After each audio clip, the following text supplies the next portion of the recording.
तीन राउंड गुली फुटाई दंपति निकटू सुना अलंकार लुटिनेले लुटेरा। आनंदपुर उपखंड 20 नंबर जातीय राजपथ वीरगोविंदपुर ठारे घटी एभली घटना। ढेंकीकोट सान नुआगाँव स्कूटी रे बेलबाहाली जाउथिबा बेले लुटेरा बंधुक देखाई लुटिनेले पत्नी बेकरू सुनाहार और मंगलसूत्र। वीरगोविंदपुर छक ठारे एक कला पल्सर रे आसी तीन मुखा पिंधा दुर्बृत्त प्रथमे स्कूटी को साइट मारिथिले एवं परे परे बंधुक फुटाई लुट करी घटगां अभिमुखे चली जाइथिले। घटना संपर्क में खबर पाई घसीपुरा पुलिस सेठारे पहुंची तदंत आरंभ करिछि।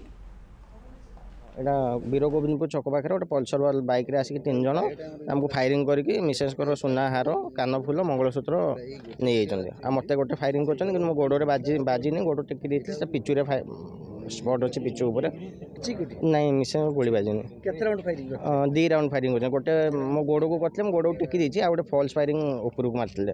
आ 3 जन सारा बंदूक धरथिले 3 जन सारा घेरी की पूरा हमको बंदूक देखे देले। नहीं जे सामने जे बाइक चलाउथले से पूरा किछि हेलमेट में किछि नथले। आ पछ 2 जन मास्क पिनथिले।